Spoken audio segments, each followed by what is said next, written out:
You may recognise this door.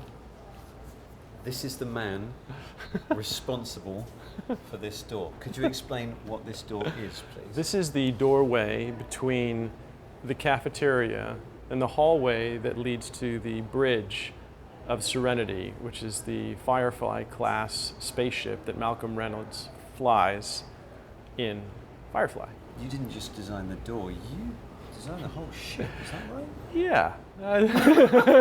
So what was your role on the series? I was the visual effects supervisor and the second unit director.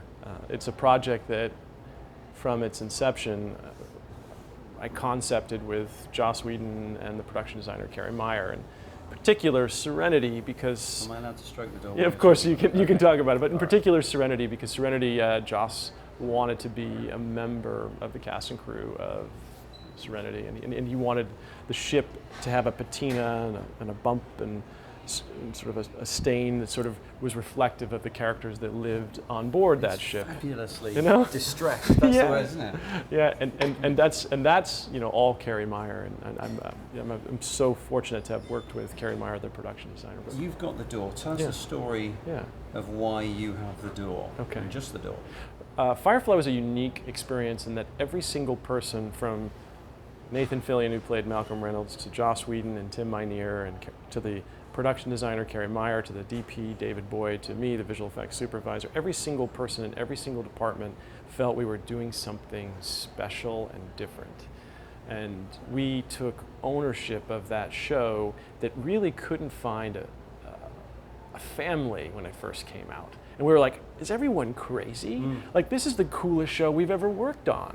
We liked the writing, we liked the look, we liked the shots we were making. I mean, we innovated in visual effects. We had, handheld cameras in space and, all that. The crash zoom, slightly wobbly. Yeah. You didn't do that beforehand because it was good. You didn't have to wobble. That was actually part of the creation of the show. It was like, Joss really wanted the show to feel like you were a part of that crew, that it was lived in space. And we talked a lot about that. So, my job was to not only help design this beautiful spaceship, but it was also to help create this lived-in space. So as its visual effects supervisor, I had to find a way to kind of be that voyeur and create that lived-in space. So we created rules, and the whole reason for the voyeuristic camera, the crash zooms and the soft focus, the whole reason we did that was basically to say that, well, where's the camera operator? It doesn't matter if it's CGI. It doesn't matter if it's digital. It's like, who's shooting that?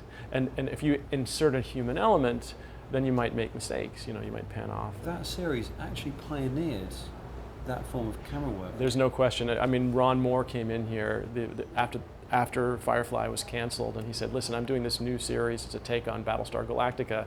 He's like, I want Zoic to do that for us because I want Firefly. I want that feel on Battlestar Galactica. So then you saw that evolve, and then J.J. Abrams and George Lucas became fans of the show, and they're like, can you talk to our previs teams? Because how did you accomplish, what are the whole shaky cam, the whole out of focus? He's like, that's so interesting. Like, how did you, and it was really about kind of, for me anyways, as the guy that was in charge of that, it was about bringing this, dirty patina into the look and feel of how we photographed the digital space as well, to bring these two worlds together. So, we did even crazy things like I shot just plain old lens filters that were different levels of scratches that then we would layer into the shots so that they would feel like you're looking through a lens and not through a render.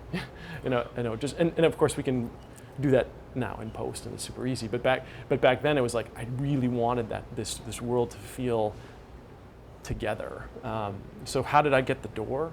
Well, when the series came to an end, and it was a very sad, extremely sad day, because I remember Tim Minear, one of the executive producers on the show, was standing outside of the stage at Fox, and he was devastated. And I saw Joss, his head in his hands, and we just didn't find our audience then. We were like, we don't get it.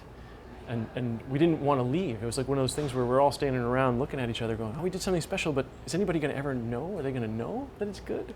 And we walked away, and I got the phone call from the studio, and they said, hey, we know how much this series meant to you. We know how much Serenity meant to you. Is there anything you want from the ship before we take take the bulldozer and push it down. And I said, I want the whole thing. I want the whole thing. And they're like, well, what do you really want? Do you want like something from the kitchen, or do you want something from the bridge? Do you want one of these dials? And I said, it'd be really cool is I'd like one of the doors. And I said, in particular, I really liked the scene work we did in the kitchen. And I said, can I have the door between the kitchen and the hallway that leads to the bridge? And he's like, well, what are you going to do with that? And I said, well, I think for me it'll always be that doorway back to a part of my life and creating a particular project that meant something to me. Oh my God. So, and that was it. And so the transpo team brought it over here, and we made it into a little bit of an art piece. And a funny story is that when we did the movie, and we sort of, oh my God, we're back, and because people like us, they really like us. Joss was like, I'm not changing the cast, I'm not changing the ship. And when our new production designer on the movie was trying to paint the ship, he actually started to paint the new set. And Joss was like, that's not the color. And he's like, Loni has the door. Why don't you go down to the office and do a paint sample? It's like, I want it to look like that. Could they not just borrow the door? No way. I'm not. That's mine now. Look over here. Here's the ship, right? Yeah, if you're not familiar, yeah, this is Serenity. Yeah. That's yours as well. The shape of it. Yeah, the shape of it is yours. Yeah, and the backstory on the shape of it is, Joss had this idea, which was, I want to have a ship that's like equal parts insect and almost like a duck, because you wanted to be able to sit on the bridge and look out over the world, and Malcolm could sort of see these new roads and new places he was going. And so Kerry Meyer, the production designer, went home over the weekend and he kind of sculpted this cardboard cutout that kind of looked like a bee and it kind of looked like a duck. And so I worked with about 6 different designers to take that cardboard cutout and bring a real science, because I wanted to push a little bit of Millennium Falcon, into it, but I also wanted to put a little bit of Han Solo. A little bit of Han Solo into it, and I really wanted to push science into the design. So things that people don't know about Serenity that are designed into the ship is that, it's solar powered backup is all over it. So it's like you've got panels all over it, so it actually can be lit and backup, using solar power. Its vertical takeoff concept was designed.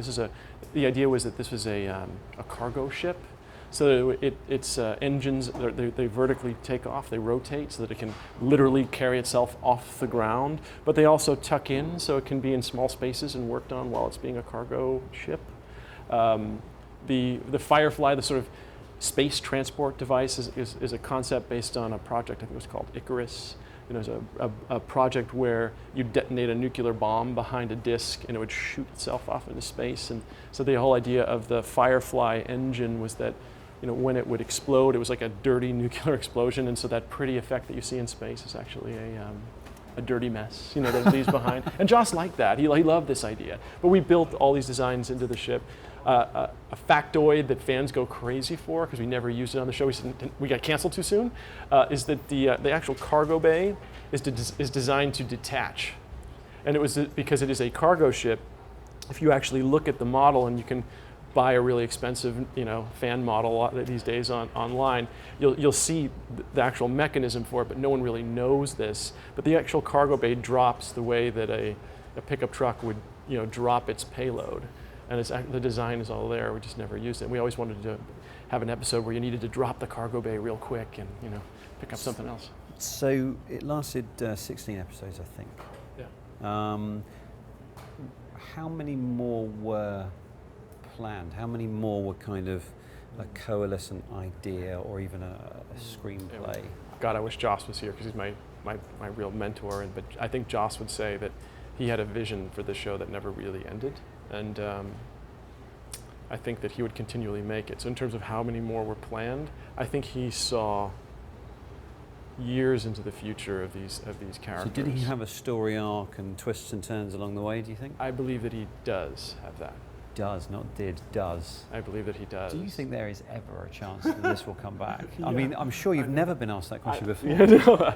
Do I think that it'll ever come back? I think that every single person that ever worked on this show would do it again in a second, including Joss. Given the studio now knows how popular it actually is, why is this not being remade now? That is a Joss Whedon question, my friend. Yeah, it was emotionally important to him when he made it, while he made it, after he made it. It was crushing when it ended. It was, and we all miss it. Did you lose a little piece of your faith in humanity? We saw the episodes. We felt the emotion. We looked at the result and we said, this is awesome. What aren't people seeing? Why aren't people watching? And there was a million reasons, like logistical reasons why we were up against baseball. They moved our night, they switched our order. There's all kinds of things that happened in the first inception. But none of it made sense because when we actually watched the shows, we're like, these are awesome.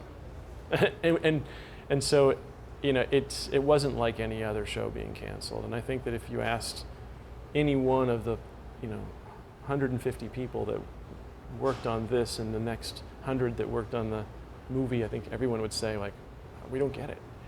We didn't understand why when we made the movie and it came out on this first weekend that we only, did $11 million. We're like, we're gonna make 100 million. We thought for sure. And it's just, it found its audience and it found its success, but it found it through people like you who talk about it to someone else with that kind of passion and vigor, and they talk about it to someone else, and it got kind of passed around. And it's really impressive that happened that way, because it's sort of counter-programmed to the way every other blockbuster works. So it was like a big old punch to the gut when